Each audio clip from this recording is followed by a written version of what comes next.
From the National Press Club in Washington, D.C., this is Update One, the club's official podcast. It features newsworthy stories originating from the NPC facilities, as well as broader topics related to journalism, communications, press freedom, and transparency.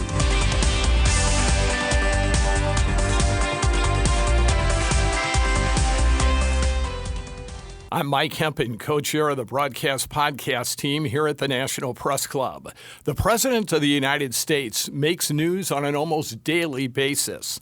On this edition of Update One, the guest is Steve Herman, who has covered the White House, and he has written a book about his White House experience. Behind the White House Curtain has been published by the Kent State University Press. Steve, welcome to Update One. It's a pleasure to be here, Mike.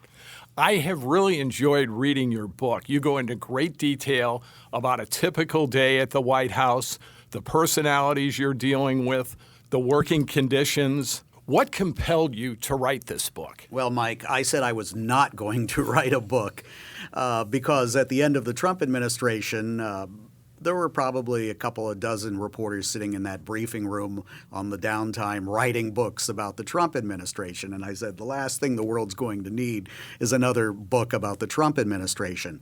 But when I had gone out and done public speaking, people seemed really fascinated about how the sausage is made, so to speak, and what it's like to ride on Air Force One or be in the Oval Office with the president. And I realized no one's really explained about the unsung heroes of the White House press corps, which is the pool, this group of reporters that represents all the other reporters because, of course, 100 reporters, 200 reporters can't go into the Oval Office or get on Air Force One. So we're representatives on behalf of the rest of the media. And it's a high-pressure job. And I had never seen that really written about in a book. So that's really was the compulsion to write the book. You covered the Trump administration and the first 8 months of the Biden administration for Voice of America. Did you ever feel you were digging for the truth and fighting for democracy during your time there?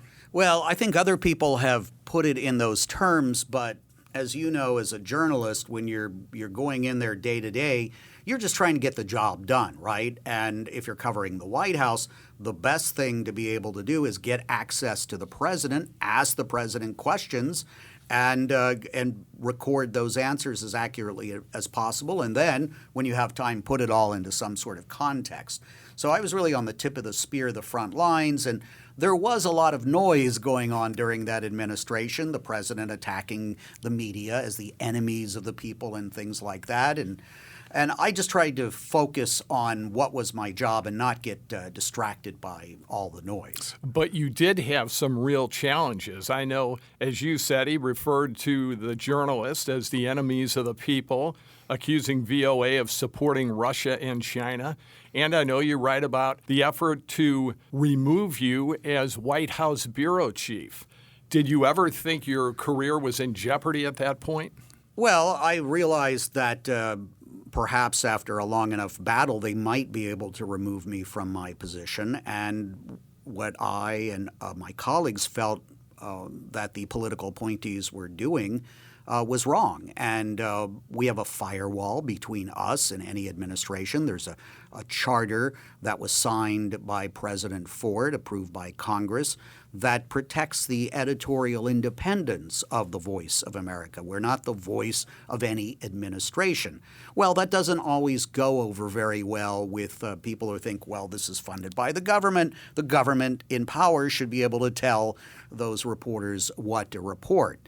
So we fought back, and it was a distraction. I was among those who became a whistleblower, and very fortunately, I think we had pretty strong bipartisan support on Capitol Hill for the integrity of our mission, and First Amendment law firms took up our case pro bono. The Government Accountability Project backed us up as whistleblowers, and finally, we were vindicated by a federal judge's ruling, and then an inspector general's report and an Office of Special Counsel report that said basically we were doing our jobs as we were supposed to do it under the law, and those who were coming after us were probably not following the law.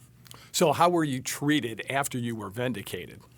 Well, what happened is, of course, Biden got elected, and there was that sort of lame duck period for the Trump administration. But the political appointees were still trying to make as many changes as they could before they were out the door. And much to our surprise, President Biden on day one fired the Trump political appointee who had been heading our parent agency, the U.S. Agency for Global Media. And then we had a leadership that came back in that followed the firewall and adhered to our charter. Given everything you had to deal with, what was it like covering the Trump administration? Well, I think for me and my colleague Peter Heinlein, who had extensive experience covering all sorts of types of governments overseas, it wasn't all that disruptive because it was our first time covering the White House. It wasn't our first time covering administrations that were hostile or indifferent or whatever to the reporters. But I think those who perhaps had been there for the entire Obama administration, and not that there were issues between the press and the Obama administration as well, but I think for them it was a little bit more shocking than for us who, and anytime you have a change of administration, there's a change in style and routine. And it was very disruptive, obviously, compared to the way things had been in the White House in previous administrations. But one of the things I go into in the book, Behind the White House Curtain, is I trace the relationship with the press and presidents all the way back to George Washington. And in the second administration of George Washington, he was very upset with the media. And there were Republican newspapers in Virginia that were calling him senile, incompetent, a thief, and a traitor. Sound familiar? So some things are new and some things are not. Good point. What was it like? You talked about the change in administration. Trump is in for 4 years. He's voted out. Biden comes in. What was the change like for you personally? Well, I think there was a more routine restoration of access with normalized press briefings and also more of a predictability. One thing that would happen during the Trump administration, we'd have that daily schedule that you always see about what's going to happen at the White House. Or, for example, there was Infrastructure Week a lot at the Trump White House. And I would just tell the editors, I don't care what's on the schedule.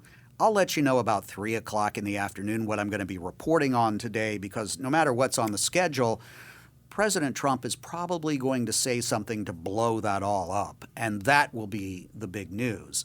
So if you were one of these people who tried to plan everything out in advance, it could be very frustrating. But I learned to just sort of go on the fly, and then when we got the Biden administration, and there was less of that, although I would stress that Joe Biden, like Donald Trump, can sometimes be provoked by individual reporters and turn around and say something to the microphones that the press secretaries really did not want the president to say. So some surprises sometimes, but not to the frequency that we saw in the Trump administration. I found it very interesting in your book. You pointed this out, and I've seen other reporters use this style very effectively, that when asking Trump questions, the shorter and more concise your question was, I believe you said 7 words or less, Correct, yes. the more likely he was to answer that. Why do you think that was? Well, there were a couple of reasons, and I think this rule could also apply to other presidents as well, but especially with Donald Trump. Soon as he figured out what you were asking about, before you finished the question, he was going to interrupt and give you an answer. So you really didn't have any time to nuance your question. A lot of this questioning took place on airport tarmacs, when the president was getting on or off of Air Force One as part of the pool reporters. I was there on that tarmac. Or it was more of an open press thing, free-for-all on the South Lawn when the president's getting on or coming off of Marine One. And, of course, the helicopter is very noisy. And it was, I think, Ronald Reagan who started this with, cupping his hand to his ear and pretend like he couldn't hear the questions. And so for Donald Trump and other presidents, it was very convenient to be able to selectively hear some of the questions and not others. So if you had a short question, you were more apt to get that question in and get it answered, because if it was too long, they were just going to walk on or look at another reporter.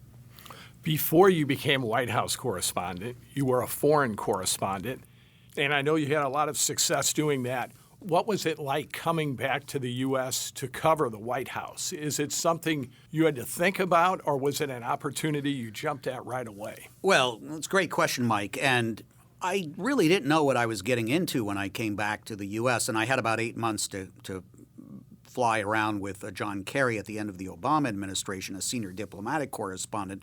So I wasn't doing much domestic political reporting. But one thing I did realize, because I had been overseas in Asia for 25 years, that's an entire generation. And America changed during that time. I might come back every year or two for a week or so, but getting on the ground again and living here again permanently, I realized that sort of the middle ground of the political dialogue had fallen away, that we were a very politicized country, polarized between the left and the right. And, most people lined up on one side or the other. And, a lot of people, I think, normally would sort of pick and choose. They might be conservative on the economy, but liberal on certain social issues. But what I was really seeing, you had to be in lockstep one way or the other. And that was driving the political discourse in the country. And so for those of us in the mainstream media, and VOA, I need to stress, broadcasts overseas, we do not target an American audience. So my job literally was to explain America to the world. But you would get criticism from both the left and the right because they believed you should be tacking in one particular direction or the other. And we're still having this argument about both sidesism, they call it, that somehow the media shouldn't be doing that. That depending on your political viewpoint, we're facing an existential crisis in America, so therefore your reporting should adhere to what the audience thinks it should be, which is a term called confirmation bias. So I've been very fortunate because I don't work for commercial media or domestic media, that we're in that sort of space that's very similar to the way much of the media was decades ago. You're now the chief national correspondent for VOA. Do you miss covering the White House and the president on a daily basis? No, Mike, I do not. I think I gave it 100% for the entire time that I was there.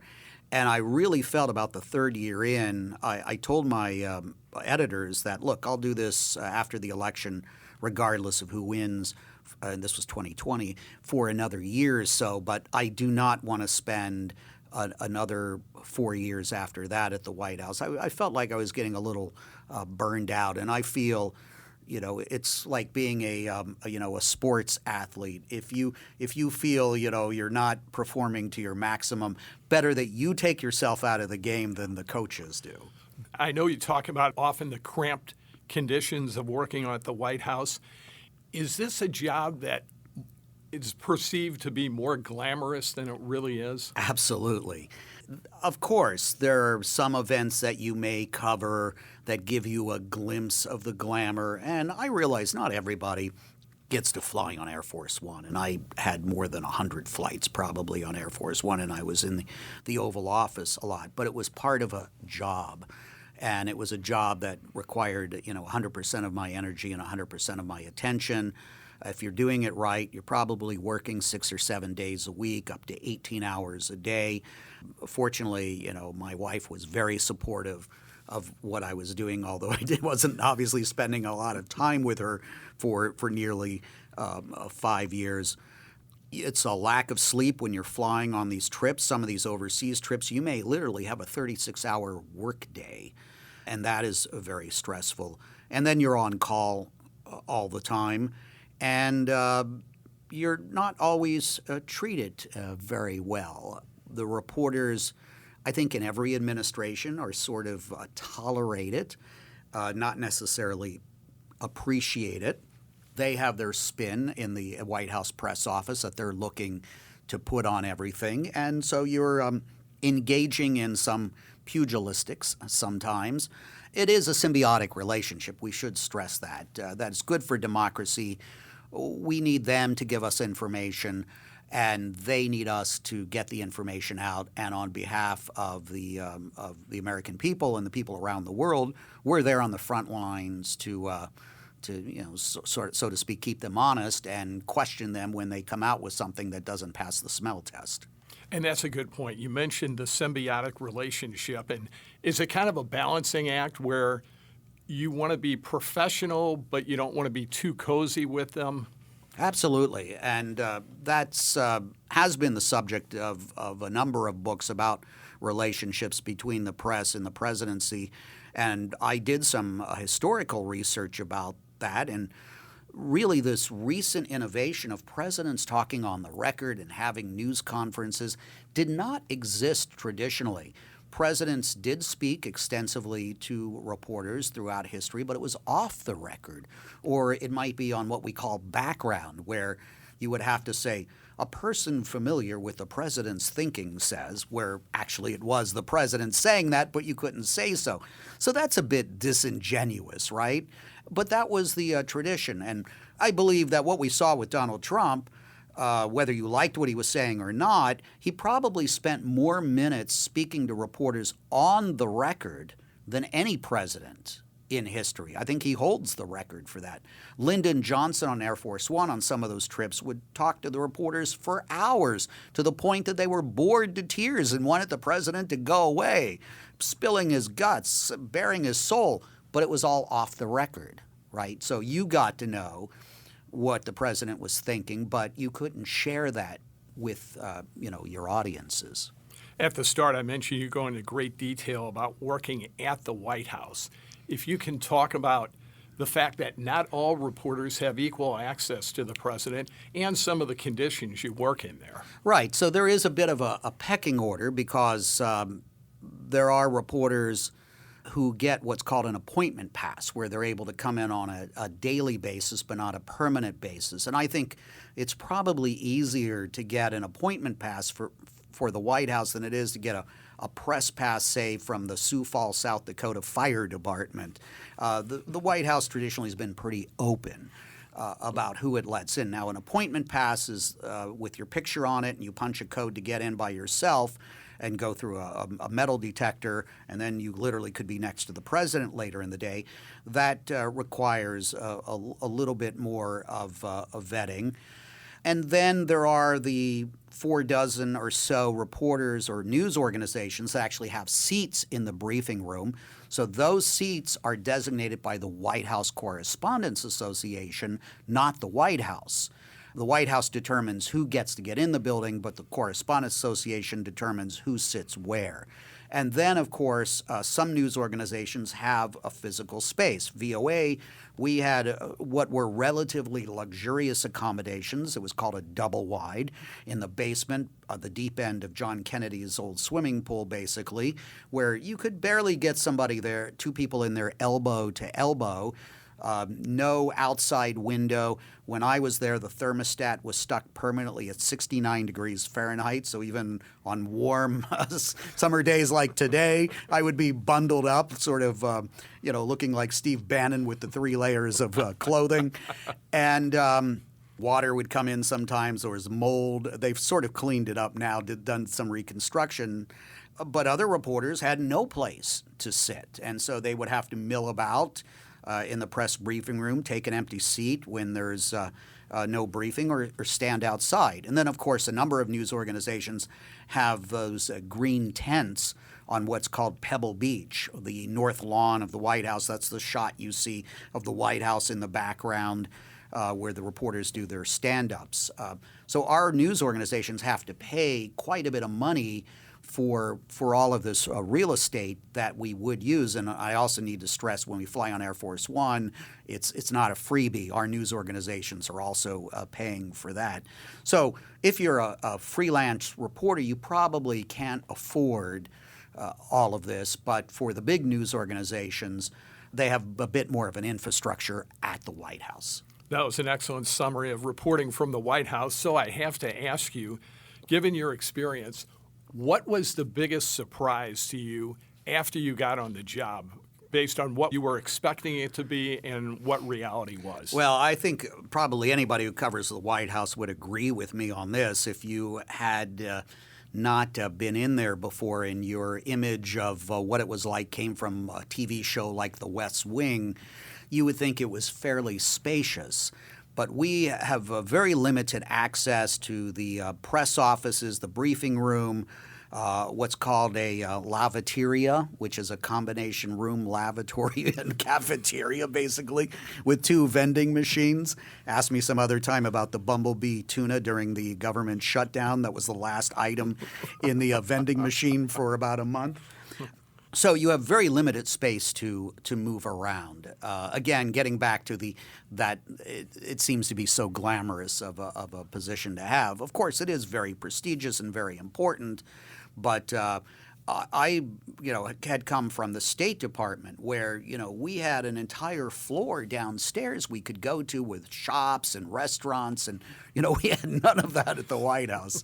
And if you're covering the Pentagon, that's a virtual city inside of a building. So I would say if you're a reporter and thinking about covering the White House, make sure you're not claustrophobic. This is an excellent book. It really is very detailed. How can people get a copy? Well, it's available at all your favorite online bookstores, and if you go into the brick and mortar shops, you may be able to find it as well, but you certainly can order it from any physical bookstore or online. Steve, thanks for being on Update One. Mike, my pleasure. The book, Behind the White House Curtain, published by Kent State University Press. I'm Mike Hempen. Thanks for listening. You have been listening to Update One, the official podcast of the National Press Club, the world's leading professional organization for journalists and a vigorous advocate of press freedom worldwide. If you have any questions or comments about Update One, send an email to updateonepodcast@gmail.com.